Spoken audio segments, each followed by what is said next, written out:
Om Jnanatimirandhasya Jnananjana Shalakaya Chakshurunmilitam Yena Tasmai Shri Gurave Namaha. Shukdev Goswami said to Maharaj Parikshit, the Supreme Personality of Godhead, Hari, after being seen in his transcendental form, instructing Brahmaji, the leader of the living entities, disappeared. Purport. In this verse it is clearly mentioned that the Lord is Ajanaha, or the Supreme Person, and that he was showing his transcendental form, Atmano Rupam, to Brahmaji, while instructing him in the summarization of Srimad Bhagavatam in 4 verses. He is Ajanaha, or the Supreme Person, amongst Jananam, or all persons. All living entities are individual persons, and amongst all such persons, Lord Hari is supreme. As confirmed in the Shruti mantra, Nityo Nityanam Chaitanas Chaitananam. So there is no place for impersonal features in the transcendental world as there are impersonal features in the material world. Whenever there is chaitana or knowledge, the personal feature comes in. In the spiritual world, everything is full of knowledge, and therefore everything in the transcendental world, the land, the water, the tree, the mountain, the river, the man, the animal, the bird, everything is of the same quality, namely chaitana. And therefore everything there is individual and personal. Srimad Bhagavatam gives us this information as the supreme Vedic literature, and it was personally instructed by the Supreme Personality of Godhead to Brahmaji, so that the leader of the living entities might broadcast the message to all in the universe in order to teach the supreme knowledge of Bhakti Yoga. Brahmaji in turn instructed Narad, his beloved son, the same message of Srimad Bhagavatam. And Narad in his turn taught the same to Vyasadeva, who again taught it to Shukdev Goswami. Through Shukdev Goswami's grace and by the mercy of Maharaj Parikshit, we are all given Srimad Bhagavatam perpetually to learn the science of the Absolute Personality of Godhead, Lord Krishna. First of all, I'll answer Jai Gopinath's question, which you could have asked me personally. You sent by email? You don't remember? About Gaunitai? I wonder why you didn't ask me personally. How can we identify in the deities of Gaur Nitai who is Gaur and who is Nitai? Who can say? Chaitanya Mahaprabhu's right foot is forward. Anything else? Generally you'll find at the base. I don't know if it's only in ISKCON. I don't think so. No, it's the makers of the deities. They paint the base of Chaitanya Mahaprabhu's form yellow, and that of Nityananda Prabhu blue. So that's the answer. Alright. So Srila Prabhupada is emphasizing here, as he emphasizes so many times, the process of parampara. Shukdev Goswami is speaking to Maharaj Parikshit how Hari, the personality of Godhead, instructed Brahma. Later, Brahma instructed Narad, who instructed Vyas. There's big leaps in time here. Vyas instructed Madhvacharya, and we are coming in the Brahma Gauriya Madhva Vaishnava Sampradaya. Shukdev Goswami is instructing Parikshit Maharaj. Also present at the time was Suta Goswami, who will later give the same knowledge to Shonaka and other rishis at Naimisharanya. So sometimes people ask about parampara. Well, what happened to Shukadeva? Where's the parampara coming from Shukadeva? Well, Krishna says to Arjuna, Evam parampara praptam imam rajashiyo viduhu sakalene hamahata yoga nashta parantapa sa evayam mayate de yoga prokta puratanaha. He said that in this way, having just instructed how he spoke to the sun god Vivasva. Idam vivasvate yogam proktavana hamavyayam Vivasva manave praha manor ikshvakabe bravit evam parampara praptam. So I spoke to Vivasva, he spoke to Manu, Manu spoke to Ikshvaku, and in this way the parampara came down. Now it is broken, and therefore I am speaking it again to you. So people have to say, oh, who came after Arjuna? But the parampara doesn't necessarily work in what we might consider a linear way.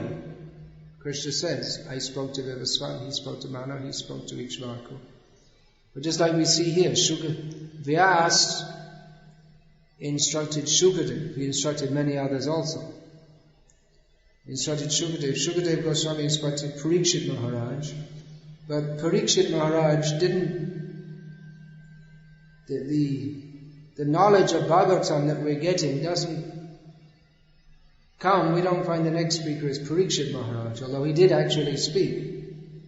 After Shukadev left and before Takshak bit him, he imparted this knowledge to someone else. Who is that? Does anyone know? His mother by the name of Uttara. So he instructed, but we don't have any knowledge of that she spoke to someone else or how the parampara is coming down like that. But another listener, Sutta Goswami, who wasn't even really the chief listener. No, he wasn't. Definitely Parikshit Maharaj was the hero. He was asking the questions. He was prompting Shukadev. But Sutta Goswami heard. He delivered this knowledge to Shonakadi Rishi. And we have the Bhagavatam now. The Bhagavatam was commented on by Sridhar Swami. It's not exactly known how long ago. Over 1,000 years ago. And in the Madhva Sampradaya, or in the Gauriya Sampradaya, Chaitanya Mahaprabhu, he accepted Sridhar Swami's commentaries. And all the Gauriya commentators, they give deference to Sridhar Swami. Although Vallabh, in his Sampradaya, he doesn't accept Sridhar Swami. He wants to give his own direct commentary. But anyway, this knowledge is coming down. There may be apparent gaps in time. People ask about the apparent gaps in our parampara. The paramparas, it was given by Bhaktisiddhanta Saraswati Thakur, coming from Chaitanya Mahaprabhu, up to his own connection with Gaur Kishore Das Babaji Maharaj. There's no Diksha connection. There's Chaitanya Mahaprabhu. After him, it's given Rupa Raghunath, sometimes Sanatan, sometimes Swarup Damodar. Their names are given there. But there's no evidence of Chaitanya, or there's no record of Chaitanya Mahaprabhu having given initiation to anyone. Or of Rupa, Sanatan, of them giving initiation. Although some of them, Gopal Bhatta Goswami, he gave initiation to some devotees. But anyway, the next in the line is Krishnadas Kaviraj Goswami, who wasn't initiated by any of the 6 Goswamis, although he repeatedly states in Sri Chaitanya Charitamrita that he accepts them as his gurus. Then next written is, we don't have any record of Krishnadas Kaviraj Goswami initiating anyone, and then the next is Narottam Das, the next who is written. So Krishnadas Kaviraj Goswami, he was in Vrindavan in the period when just after the 6 Goswamis. So he was old at that time. or just, they were very old, he was old.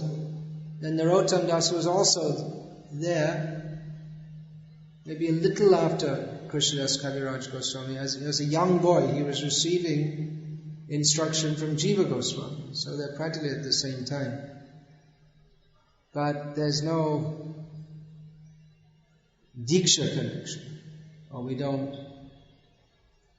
find that Narottam Das, we don't have any record of him personally meeting Krishnadas Kaviraj Goswami. And the next given in the line is Vishwanath Chakravarti Thakur, who does have a Diksha connection with Narottam Das, but it's removed. It means that he's the disciple of the disciple of Narottam Das. And the next is Baladev Vidyabhushan, who accepted Vishwanath Chakravarti Thakur as his guide, but his initiation was in the Madhva Sampradaya. And then next is given to Jagannath Das Babaji Maharaj. There's a gap there of at least 150 years, time gap. And then Bhaktivinoda Thakur wasn't initiated by Jagannath Das Babaji Maharaj, but he didn't initiate Gaurkishore Das Babaji Maharaj either. And Gaurkishore Das Babaji Maharaj gave some kind of diksha, not what's called Bhagavati diksha to Bhaktisiddhanta Saraswati Thakur. Definitely, there's no question of being a Vaidiki diksha, and it wasn't even a standard Pancharatriki diksha. So, the parampara, it's a controversial topic. But by tracing this parampara, Srila Bhaktisiddhanta Saraswati Thakur wanted to emphasize that parampara is maintained by pure devotees. That's why he called it Bhagavati parampara. Otherwise, what happens is one person says to another, one person says to another, one person says to another. This is the chain. But as the saying goes, the chain is as strong as its weakest link. You have a very good, strong chain. But if one link is weak, say you want to tie up an elephant, you need a very strong chain. But the chain is as strong as its weakest link. You can get first-class steel, very solidly formed, and make very strong links in the chain. But if there's one, if you link two of these very strong links with a little thin copper wire, it's good for an electric wire, then the utility of the rest of the links becomes lost, because the elephant can easily break it. So one may come in a very good parampara according to Diksha, but if one's immediate link is not properly fixed in the knowledge, or if oneself is not fixed in the knowledge, then he's not really properly in the parampara. That applies at the present time also. It's not, we accept Srila Prabhupada as a Maha Bhagavat. Whether or not we do, he is a Maha Bhagavat. But it's not that simply by being Prabhupada's disciple, one is automatically a Maha Bhagavat, or even for that matter, a properly fixed devotee. One has to speak the same message, for otherwise it's a different message. That's why Prabhupada always emphasized presenting the knowledge as it is, without any change. What is unchanged in the line coming from Chaitanya Mahaprabhu through the 6 Goswamis and Sarup Damodar, through Krishnadas Kaviraj Goswami down to Srila Prabhupada, what is unchanged? The knowledge is unchanged. Whereas in the official paramparas, Even the knowledge might be presented, but the life, the spirit is changed. That's why we find in Bengal what they call the traditional or orthodox sampradayas in Bengal and in Vrindavan, in Orissa also. They can trace their parampara, their Diksha dynasties from great personalities. The Nityananda Vangsha is supposed to be traced from disciples of Veer Chandra Gosai, who was the son of Nityananda Prabhu, transcendental son. Advaita Vangsha is traced from Advaita Acharya Prabhu himself. So like this, there are so many Vangshas, the members of which constitute what is called the Pariva, or family. So there's Advaita Vangsha, Advaita Pariva. There are so many. Gadadha Pariva. There's no Gadadha Vangsha because Gadadha he was a brahmachari, he didn't have any children. Narottam Pariva. Shamanandi Vaishnavas, coming in the line from Shamananda Prabhu. So you'll find that in these sampradayas they have many, they're not sampradayas, they're branches within the sampradaya. They have many facets of Chaitanya Mahaprabhu's teachings. They'll wear tilak and chant, kirtan, speak on the Bhagavad. But in most cases there are discrepancies also. A major and obvious discrepancy in most of the lines coming in Bengal and in Orissa is that most of the members eat fish, which definitely is not within the practice or precept of Chaitanya Mahaprabhu. And of course there's also bidi smoking. And although you might find a few rare gurus within the sampradaya who don't do these things, but they give what they call initiation to people who do eat fish and all these things, and they don't insist that you have to give these things up. In fact, they don't give any teaching of any sort in most cases. It's Gosai Giri. They just go around and traditionally they'll go around to their disciples, and mostly their rich disciples, and collect funds. They collect dakshina, and in this way they maintain their families. So there's no life of the sampradaya. Where's the life? You can give a list of names, that this person gave this mantra, but the mantra, the life of the mantra is the bhakti. And with the mantra, divyam jnanam yato dadyat, one should give the knowledge by which one can attain mantra siddhi, or perfection in chanting the mantra. So there are many misconceptions about what it means to be a guru and what it means to be a disciple. That's why Bhaktisiddhanta Saraswati Thakur, he practically redefined the whole direction of the sampradaya. He didn't place emphasis on receiving mantras in a line of persons where the line of persons, the spirit had been lost.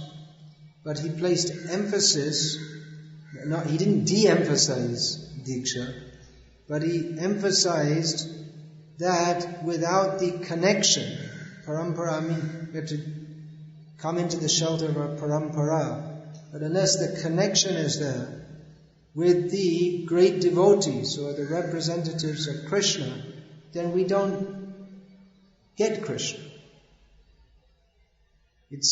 We're not really properly connected to a parampara. He told, parampara jano bhalo mate. One should know very well what is meant by parampara. He was a teacher. He was always teaching. That is the role of a guru, to teach disciples what they have to do, what they have to understand, by which they can become spiritually advanced. Nowadays, when we say teacher, we mean someone who's paid to do a job to teach some secular knowledge. There's no specific relationship between the teacher and the disciple. But this word, the Sanskrit word is there, shikshak, for teacher, one who gives shiksha. But it's not a common word in Sanskrit. The general term is guru, acharya. There's also the term upadhyaya. That maybe would fit better with what we call teacher. Guru and acharya, these terms are often synonymous, although they can, in specialized usages, they can have somewhat different meanings, but practically it means the same thing.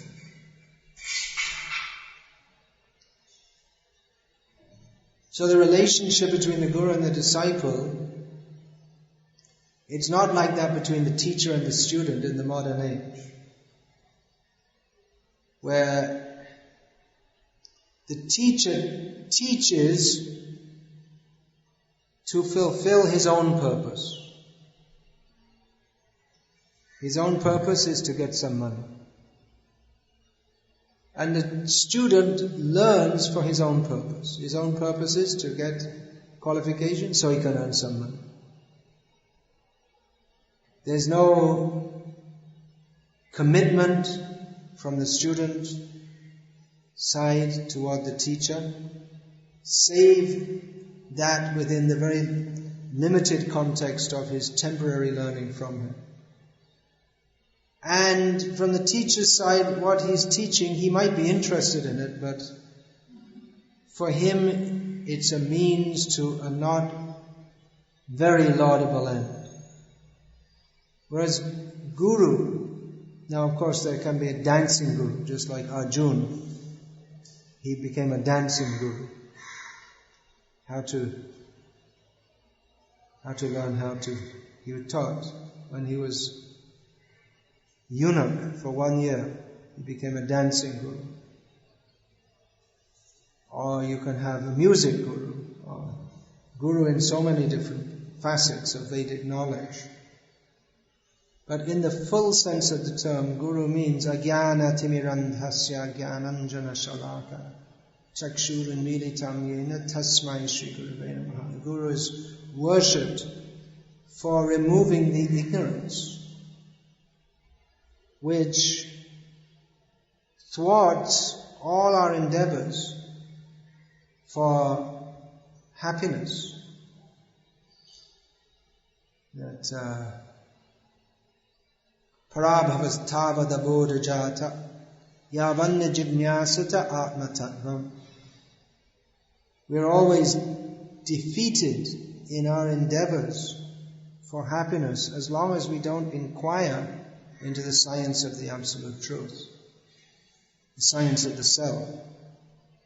So guru means a teacher of the absolute truth, and that teaching, it's not just an academic subject matter, but he himself is fully committed to that.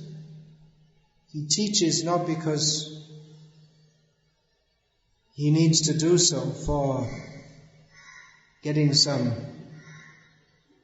remuneration, for living, for filling his belly, but because he's committed to Krishna and wants to communicate that to others.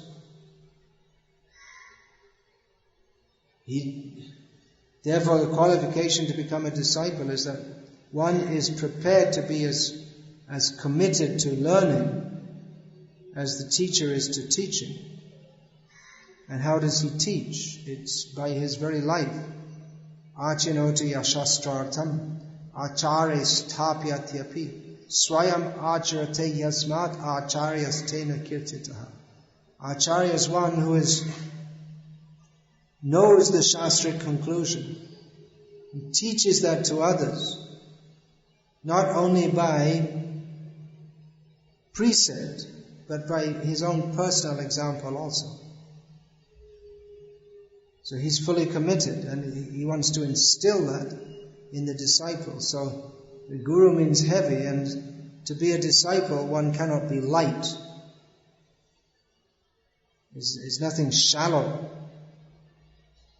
It's profound.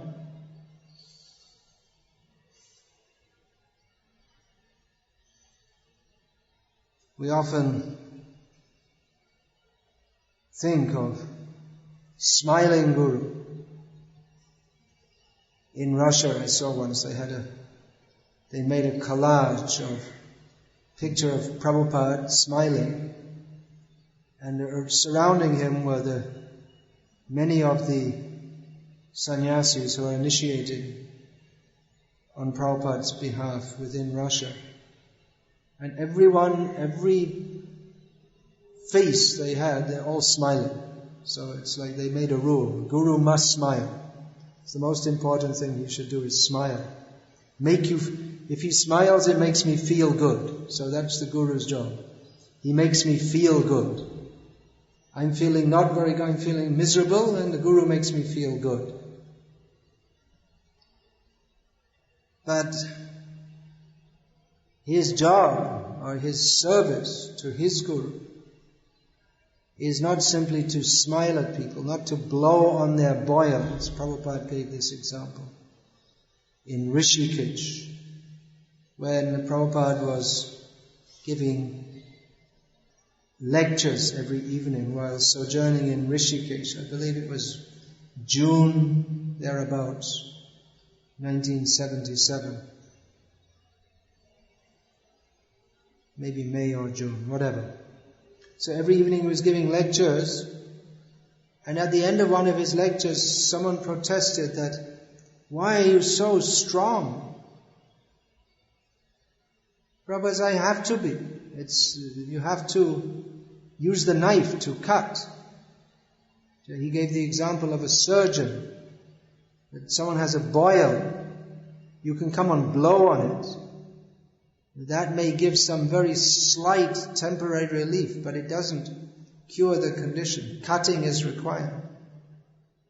So someone who wants just blowing on the boil and not cutting, then they shouldn't go to Guru. Or otherwise they convert. Or the whole concept of Guru, just like the upper sampradayas in Bengal, is someone who doesn't tell you, he doesn't interfere with your life. He just gives blessings and makes you feel spiritual. Because I'm initiated, now I'm spiritual. But he doesn't tell you what to do or correct you if you do something wrong or demand anything of you. He's just nice, that's all. Guru should be nice. Makes us feel good. So in this way,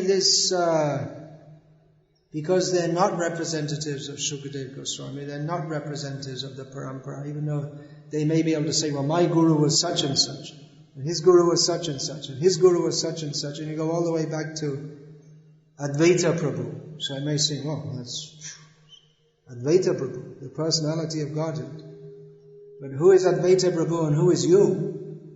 There's a difference. If there's a difference, then you can give a list of names, but you have no actual connection, except that you can say, my Guru was such and such, and his Guru was... But at some point the chain became broken because someone was not acting as a guru. He was just making a show of being a guru. And so the whole idea of what it means to be a guru just comes down to blessings. That's why I don't like all the time people coming around, blessing, blessing, blessing. Why don't you take some instruction? Why are you always asking blessing? Blessing, that means, I already know everything, don't tell me what to do, you just give, whatever I'm doing, you give blessing, that's all. We don't find that Parikshit Maharaj came to Shukadeva Goswami, give me a blessing. Sanatana Goswami came to Chaitanya, give me a blessing. You just give me your blessing and, I'll give you 100 rupees and you shut up and that's all. We don't find any such thing.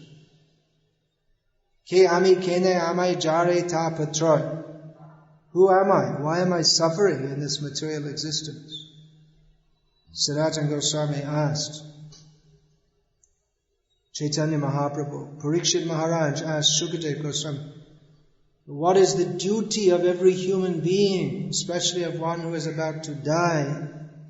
What am I supposed to do? He wanted to take some instruction. But we don't want to take instruction, we just want to take blessings. And then he'll smile, and then we all feel very nice. This is not parampara. This is cheating. So that, what does it mean to be a guru? Then we'll find, people think that Guru Kripa hi kevala.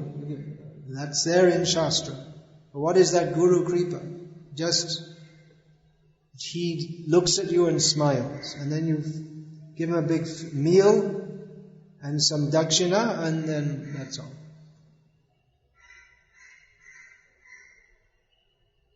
And if he can sing nicely, that's good also. And tell some stories and cry while he's telling them, that's better.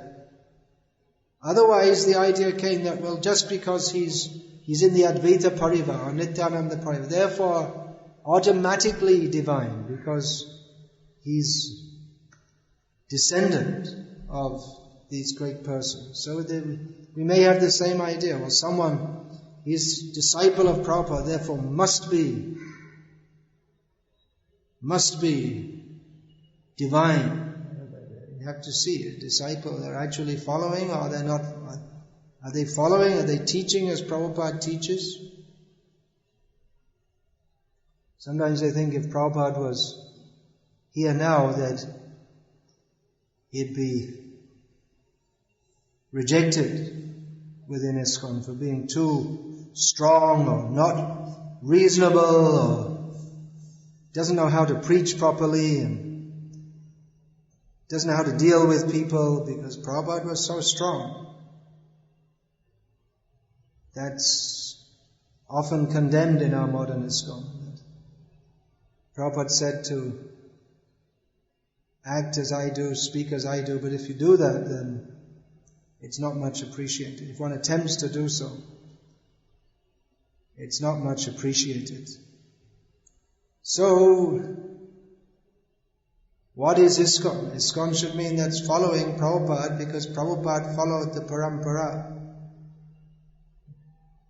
Simply to put a sign on the door doesn't. ISKCON founder Acharya, His Divine Grace, A.C. Bhaktivedanta Swami Prabhupada. We can go through the motions of having the programs, but unless the spirit is there of actually following Prabhupada, then it may be just a show, and gradually things become watered down. Just like in the so-called Gauriya Sampradaya in Bengal, everything's going on more or less. They have kirtans and they worship deities and do all these things. But basically everyone's interested in their own personal self-interest. That's all. And they're very comfortable with that. The Guru comes, gives a blessing, we give him some money, we have some kirtan, and then we go off. We're Vaishnavas, we wear tilak.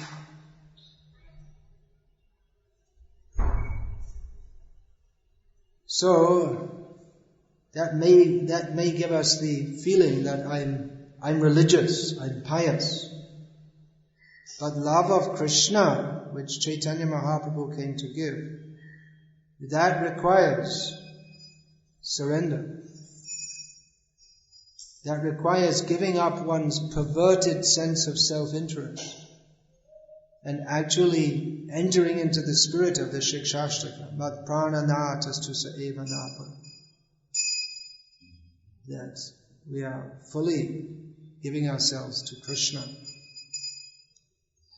So we shall have to see, are we following Prabhupada in name only? We shouldn't think that because the name ISKCON is there, then automatically everything will be alright. We have to actually follow what Prabhupada says. Otherwise, if in the name of Nityananda Prabhu, in the name of Advaita Prabhu, in the name of Narottam, Gadadhar, Shamananda and all such Maha Bhagavats, such cheating could go on that Bhaktisiddhanta Saraswati Thakur practically he rejected it all and gave a new form and definition to the Gauriya Sampradaya. If it can happen in their name, then it can happen in Prabhupada's name also. If we don't actually follow what he says, as he says, in the spirit that he has given to us. Even you see Bhaktisiddhanta Saraswati Thakur, what great efforts he went to. But then the spirit was lost in his own institution to a large extent. Because people had, so Srila Prabhupada has told us, because people who were supposed to be his followers, they had their own program. They didn't want to, either they wanted to change what he said, or while keeping the form of what he said, they didn't have the spirit of what he said. And so, to a large extent, or the external manifestation of what he gave became lost in self-interest. The preaching, the vigorous preaching movement, preaching very strongly against all forms of deviation, openly declaring that this Jatomat Tatopat, which is so much popular in Bengal, they're sworn to fight this and defeat this. Such a spirit, but it became lost in disputes over property and position and all this kind of thing. So we have to be very careful, because ISKCON has properties, it has respect, and the properties which are being acquired for the sake of spreading Krishna consciousness, no self-interest, they can also be utilized for self-interest. The facility is given within these properties for eating and sleeping so that one can serve Krishna. But if one takes them as facilities primarily for eating and sleeping, and so I can eat and sleep, I have to do a little show of serving Krishna, then the spirit is lost. So much can be said about this. The point is we have to see the parampara comes, parampara jano bhalo mate. We shouldn't be shallow in understanding the parampara and just lazy in thinking that, this is a disciple of Prabhupada, therefore, or this has got this, the sign is ISKCON, therefore everything is okay. But we have to see if one is actually following or not. If one is receiving actual spiritual knowledge, then that spiritual knowledge gives him the ability to discriminate between sat and asat. What is true, what is spiritual, which is correct and to the point, and which isn't. And if we're lazy, if we think that, just the sign is there, ISKCON. Therefore, whatever goes on inside, that's all spiritual and transcendental. That's lazy thinking which fosters corruption. Because then we think that corruption means either philosophically or even directly in terms of siphoning of funds and so many things. So we have to see what is actually going on. Is this what Prabhupada wanted or not? Is this parampara? Or is it simply saying, well, my guru was such and such, he was a disciple, and then he was a follower of Prabhupada. And then what Prabhupada said, what his mission was, we don't know. We have no idea. Or we reinterpret. That's another favorite idea. Reinterpret to fit our own sense gratification. So let's be careful to be sincere in